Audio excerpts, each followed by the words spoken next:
캐나다 20달러짜리 기념 주화에 새겨진 UFO 조우 사건. 2024년 9월 5일 현지 언론의 보도에 의하면 캐나다 정부에서 발행하는 20달러짜리 직사각형 기념 은화 주화에 UFO 목격 조우 사건이 새겨진 것으로 알려졌다.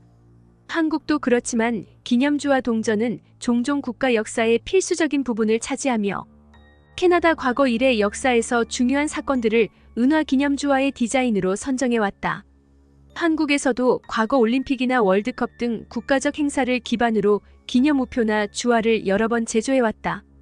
이번에 공개된 UFO 기념 주화는 로열 캐나다 민트사에서 제작한 최신 기념 주화로 은화로 만들어졌으며 직사각형 형태로 49.80mm, 28.60mm 크기로 디자인은 캐나다 예술가 스티븐 헵번이 만든 것이라고 한다. 헵번은 이전에도 캐나다 기념 주화의 디자인을 맡아왔는데 이번에 새겨진 UFO 기념 주화는 1974년 9월 1일 캐나다 랭겐버그 UFO 조우 사건을 테마로 하고 있다. 캐나다 서스케처원주 랭겐버그 마을 농장에서 농부가 조우한 강철, 금속성의 UFO와의 조우 당시를 메인 주제로 하고 있다. 랭겐버그에서 농사를 짓던 한 농부 에드윈 프루에게서 일어난 이 사건은 5개의 금속성 UFO들이 갑자기 나타나 당시 수확 중이던 밀밭에 둥근 서클 형태의 흔적을 남기고 사라진 사건이다. 사건 직후 캐나다 민관합동조사기구인 RCMP에서 조사한 사건 보고서에 따르면 이 물체들은 높은 잔디 위에 무거운 공기나 배기 압력을 가하는 물체로 인해 서로 다른 5개의 원을 남겼다고 한다. 과학작가이자 저널리스트인 크리스 루트코프스키는 1974년 이 사건이 몇 년 후 영국 들판에서 크롭서클이 발견되기 몇 년 전에 일어났다고 말했다. 루트코프스키는 RCMP 조사는 목격자가 목격한 내용이나 UFO 착륙 장소를 만든 이유를 명확하게 설명하지 못했다. 라고 말했다. 이 사건은 국내외의 관심을 끌었으며 외신에서도 주목했던 사건이다. 이번에 주조되는 기념주화의 새로운 디자인은 캐나다의 설명할 수 없는 현상 시리즈에 가장 최근에 추가된 것이다. 7개의 코인은 캐나다 전역의 이상한 만남, 사건 및 목격에 대한 문서화된 설명을 기반으로 한다. 디자이너 헵번은 목격자가 일상생활을 하면서 느꼈을 경외감과 낯선 느낌을 상상하려고 노력했다고 말했다. 처음에 놀라움은 자신이 목격하고 있는 것에 대한 깨달음과 씨름하면서 순식간에 두려움으로 바뀌었을 것입니다. 인생을 바꾼 사건에 대해 이야기하세요. 라고 그는 말했다. 다른 세계적인 효과를 더하기 위해 코인은 어두운 곳에서도 빛을 발하며 백라이트 손전등이 함께 제공된다. 이 앞면에는 찰스 3세 국왕이 등장하며 캐나다의 초상화 예술가 스티븐 로사티가 디자인했다. 캐나다 왕립 조폐국은 이 동전 중 6,500개만 생산하기로 했고 캐나다 외계 역사의 작은 조각을 소유하고 싶다면 여기에서 139.95달러의 동전을 주문할 수 있다.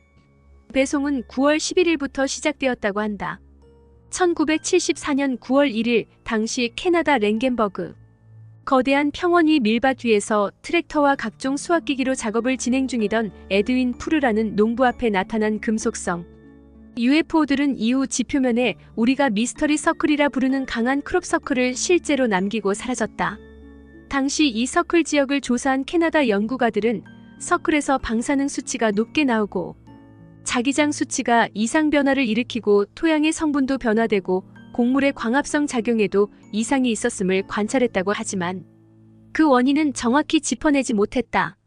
흔히 주류 과학자들은 UFO가 남긴 단 한 개의 증거도 없다고 대중을 개돼지 취급을 하고 있지만 캐나다 조폐청이 이번에 새로 디자인한 UFO 조우 랭겐버그 사건은 그 명백한 증거의 흔적을 반증하고 남음이 있다. 한국엔 이런 사건이 일어나면 나 때문에 UFO가 왔다는 둥 맴생이 풀 뜯어먹는 소리를 해대며 자다가 남의 다리 긁어대는 소리를 하는 이상한 인간들이 너무도 많다. 자기가 진짜 UFO와 텔레파시가 된다면 일본의 UFO 소환가 다케요시 노부유키 씨처럼 대낮에 방송국 카메라 앞에서 UFO를 불러들이면 된다. 이런 배짱도 능력도 용기도 안 되는 빌런들이 자기 때문에 UFO가 왔다고 대중을 개돼지 취급하는 것을 어떻게 보아야 할까? 놀랍게도 캐나다엔 이런 멘탈이 안드로메다에 가 있는 코스믹 스톤보이들이 드물다. 오히려 명백한 사건 조사를 통해 팩트를 확인하려는 사람들이 더 많다. 대한민국 조폐청에서 이런 UFO 기념 주화를 발행했다면 어떻게 됐을까? 아마 교회에선 뉴에이지 사탄마귀 악마동전을 만들었다며 난리쳤을 것이고, 과학자들은 악령과 악마를 쫓는 조폐청이라고 비난했을 것이고, 문재안과 더불어 남로당에서는 평양의 대부가 싫어하는 UFO를 주제로 한 기념주화의 발행은 공정하지 못하며 적폐청산해야 한다고 우겨댔을 것이다. 대한민국은 정말 이상한 나라다. UFO 분야에도 사심가들이 질비하다. 겉으론 거창하게 UFO와 외계 문명을 이야기하지만 그 이면을 파헤쳐보면 돈벌이와 유명세를 쫓는 여염집의 탐욕스러운 촌부들이 질비하다. 반면 캐나다는 오히려 상식적이다. 사실과 팩트 위에서 UFO를 논한다. 그리고 그러한 팩트 위에서 다시 UFO 사건을 기념하고 있다. 범우주적인 UFO 관련 중요한 사건마저도 나의 사적인 욕망과 탐욕으로 소유하려는 사악한 탐욕과 욕심을 가진 사람들이 드물다. 이것이 한국과 다른 점이다. UFO 관련 영상이 진짜라고 하면 저작권 등록해 돈벌이에 나서고 합의금 명목으로 수백 명을 고소하는 추태를 한국처럼 부리지 않는다. UFO 외계연구소